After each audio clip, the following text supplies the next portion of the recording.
வணக்கம். இப்போ நாம கடவுள் கடவுளை கும்பிடுறோம். இப்போ பிறக்கும் போதும் கடவுள் பிறப்பும் வந்து கடவுள் கையில இருக்கு. அதே போல இறக்கிறதும் கடவுளுடைய கையில இருக்கு. பிறப்புக்கும் இறப்புக்கும் இடைப்பட்ட நாட்கள் வந்து வாழ்க்கைன்னு நம்ம சொல்றோம். இந்த வாழ்க்கை வந்து நமக்கு எத்தனையோ நஷ்டங்கள், கஷ்டங்கள், சந்தோஷங்கள், துக்கங்கள் எது வந்து எல்லாம் வருது. நம்ம அதில் கடவுள் வழிபாடு அப்படின்னு அதில் அதோட பயணிச்சுக்கிட்டு இருக்கோம். இப்போ இந்த கடவுள் கடவுள் நம்ம சொல்றோமே, இப்போ நம்ம இந்த கடவுள் நமக்கு எப்படி கூட இருக்காரா அப்படின்னு சொல்றது தான் இந்த பதிவு. இப்போ இது வந்து மூட நம்பிக்கை இல்ல. ஆனா, நமக்கு நமக்கு ஒரு மாரல் சப்போர்ட் இருக்கு அப்படிங்கிற சொல்லக்கூடிய ஒரு பதிவு. அத வந்து எல்லாருக்கும் ஒரு நம்பிக்கையை ஊட்டக்கூடிய ஒரு பதிவு இது. சரியா? சரி. இப்போ இப்போ நம்ம வந்து இதுக்கு ஒரு சின்ன கதை. ஒருவர் இருந்தாராம்.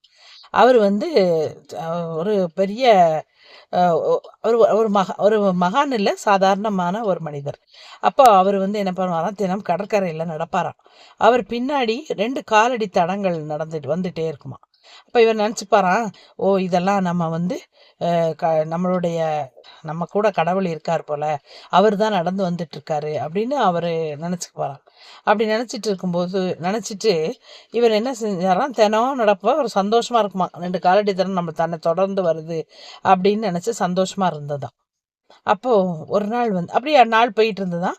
ஒரு நாள் வந்து இவருக்கு ஒரு சிக்கல், ஒரு கஷ்டம், மன கஷ்டம், துன்பம் இதெல்லாம் வரும்போது அவர் அதையே நினச்சிக்கிட்டே அந்த கடற்கரையில் நடக்கும்போது பின்னால் அந்த காலடி தடத்தை காணுமா. இவரை ஒட்டி நடந்து வரும் இல்லையா 2 காலடி தடங்களை காணுமா. அப்போ இவர் நினைச்சாராம், எப்போதும் கூட இருக்கிற இந்த கடவுள் நமக்கு ஒரு துக்கம், ஒரு கஷ்டம் வரும்போது எங்க போனாரு, ஆள் காணுமே, ஓடிட்டாரோ, நம்மளை விட்டுட்டு ஓடிட்டாரோ அப்படின்னு சொல்லிட்டு, சரி அவர் அப்புறம் வரும்போது கண்டிப்பா இதை கேட்கணும் அப்படின்னு நினைச்சுக்கிட்டு நடந்தார். அப்படி நடக்கும் பொழுது அப்படியே இருந்தாராம். நாட்கள் சிந்துதான். இவருக்கு வயசாகிடுச்சு. சரின்னு சொல்லிட்டு ஒரு நாள் பார்த்தா இவர் கடற்கரையில் நடக்கும்போது பின்னால அந்த காலடி தடங்கள் வந்துதான் இவரை தொடர்ந்து வந்த உடனே இவருக்கு கோவம். அந்தானே கடவுளே அப்படின்னு கத்துனாராம். அப்போ சொல் மகனேன்னு ஒரு அசிரீரி குரல் கேட்டுதான்.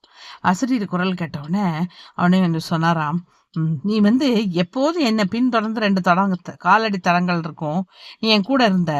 ஆனா எனக்கு ஒரு கஷ்டம், சிக்கல், துன்பம் வரும்போது மட்டும் நீ எங்கே போயிட்ட? உன்னுடைய 2 காலடி தடங்கள் இல்லை, என்னுடைய ஒரு காலடி தடம் தான், என்னுடைய தடம் தான் இருந்தது. நீ எங்க போயிட்ட அப்படின்னு கேட்டாராம். அப்படி கேட்கும்போது அந்த கடவுள் சொன்னாராம், மகனே நீ வந்து பாரு, அதை திரும்பி பாரு, நீ அந்த காலடி தடம் உன்னோடது இல்லை, என்னோட காலடி தடம். நான் உன்னை தூக்கி வச்சுக்கிட்டேன்.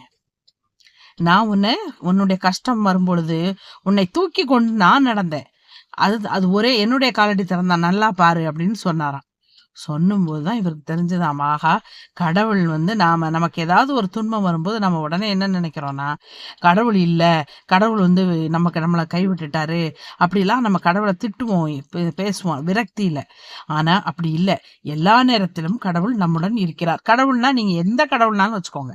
இயேசுவாக இருக்கட்டும், நபிகள் நாயகமாக இருக்கட்டும், இல்ல ஒரு பரமசிவனாக இருக்கட்டும், எதுவா இருந்தாலும், எந்த கடவுளாக இல்லை, ஒரு எல்லாருக்கும் அப்பாற்பட்ட ஒரு இயற்கை சக்தியாக இருக்கட்டும், எந்த கடவுள், ஏதோ ஒரு கடவுள், அது வந்து நம்ம கூடவே இருக்கிறது. அந்த அந்த நல்ல விஷயம் நம் கூடவே இருக்கிறது. அது நமக்கு கஷ்டம் வரும்போது நம்மை காப்பாத்துக்கிறதுங்கிற நம்பிக்கையை நம்ம மனதில் வளர்த்து கொள்ளணும். அப்படி வளர்த்துக்கிட்டா நமக்கு வந்து ரொம்ப வாழ்க்கை ரொம்ப லேசா இருக்கும், ரொம்ப எளிதானதாக இருக்கும். இதுக்கு ஒரு சின்ன கதை சொல்லுவாங்க. என்னன்னா, ஒரு பணக்காரன், அவர் எக்கச்சக்கமான துட்டு வச்சிருந்தாராம். அவர் என்ன பண்ணாராம், ஒரு நாள் எப்படி வந்துட்டு அவருக்கு நிம்மதியே இல்லையா மனசுல. ஒரு நாள் கார்ல வந்துகிட்டு இருக்கும்போது ஒரு வயல்வெளி பார்த்தாராம். அந்த வயல்வெளியில ஒரு முதியவர் வேலை செய்துட்டு இருக்காராம். அவர் பாடிக்கிட்டே வேலை செய்தார். அவர் கிட்டத்தட்ட 80 வயசு இருக்குமா. பாடிக்கிட்டே வேலை செய்துட்டு இருந்தாராம். அப்போ இவர் என்ன பண்ணாராம், அந்த அவர்கிட்ட காரை நிறுத்திட்டு இந்த பணக்காரர் அவர்கிட்ட போய், ஆச்சரியமா இருந்ததாம் இவருக்கு, அவர்கிட்ட போய் கேட்டாராம், நீங்க வந்து இவ்வளவு சந்தோஷமா இப்படி இருக்கீங்களே, என்ன காரணம்? உனக்கு இதுல எவ்வளவு கிடைக்கும், எனக்கு இதனால எவ்வளவு வருமானம் கிடைக்கும் அப்படின்னு கேட்டாராம். அப்ப அவன் சொன்னானா, எனக்கு ஒரு 500 கிடைக்கும் அப்படின்னு சொன்னாங்க. அப்போ இவர் கேட்டாராம், அந்த 500 உனக்கு போதுமா? இவ்வளோ சந்தோஷமா இருக்க அந்த 500 இந்த 500 என்னெல்லாம் பண்ணுவேன்னு கேட்டேன். நானும் என் மனைவியும் தனியாக இருக்கோம். எங்களுக்காக கொஞ்சம் வச்சுக்கிடுவேன். என் மகளும் பேர குழந்தைகளுக்காக கொஞ்சம் ரூபா கொடுப்பேன். மிச்ச ரூபாயை அப்படின்னு இவர் கேட்டாராம். மிச்ச ரூபாயை என்னுடைய இறுதி காலத்துக்கு எனக்கு பிற்காலத்துக்கு எனக்கு பயன்படணும்னு வச்சுருப்பேன். அவருக்கு 80 வயது. அப்போ இவர் கேட்டாராம், இவ்வளோ சொற்ப வருமானத்தில் இவ்வளோ ஒரு நம்பிக்கையாகவும் சந்தோஷமாகவும் மனநிறைவோடு உன்னால் எப்படி இருக்க முடியுதுன்னு கேட்டாராம். அப்போ தான் அவன் சொன்னானாம், அந்த விவசாயி சொன்னாராம், நான் என் கூடவே கடவுள் என் பக்கத்திலே இருக்கதான் நான் நினச்சிக்கிறேன். நான் எப்போதுமே அவர் என்னை விட்டு தள்ளி போன மாதிரி நான் நினச்சிக்க மாட்டேன்.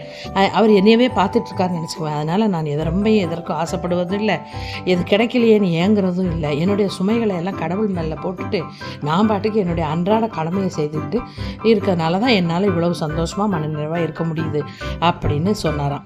சொல்லும்போது தான் இவருக்கு உரைத்ததான், ஓ நாம் என்ன செய்கிறோம், நம்ம நினச்சிக்கிறோம் நம்மளால தான் எல்லாம் நடக்குன்னு நினச்சிக்கிறோம். இல்லை, நமக்கு பின்னால் நம்மோடு ஒரு சக்தி இருந்து நம்மளை வழி நடத்துகிறதுன்று நாம் எப்போதுமே நினைப்பதில்லை. சில நேரம் நினைப்போம், சில நேரம் நினைக்கிறதில்லை.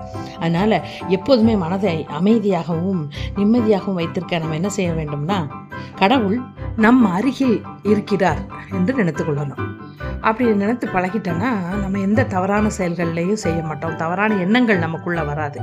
நம்மள பலர் பேர் என்ன செய்கிறோன்னா, ஏதாவது துன்பம் நடந்ததான்னா, ஐயோ நம்ம என்ன செய்ய போகிறோம் சீக்கிரம் துவண்டு அப்படி உடைஞ்சு போயிடுறோம்ல. அதுக்கெல்லாம் காரணம் என்னென்னா, கடவுள் நம்ம பக்கத்தில் இருக்காருங்கிற ஒரு எண்ணம் அந்த நேரத்தில் நமக்கு வராதது தான். அதனால் நம்ம அந்த எண்ணத்தை வளர்த்துக்கொள்வோம். நமக்கு எல்லாமே நல்லதாகவே நடக்கும். கடவுள் எப்பொழுதும் நம் பக்கத்தில் இருக்கிறார் என்று கூறி மேலும் ஒரு நல்ல தலைப்போடு உங்களை மீண்டும் சந்திக்கிறேன். நன்றி, வணக்கம்.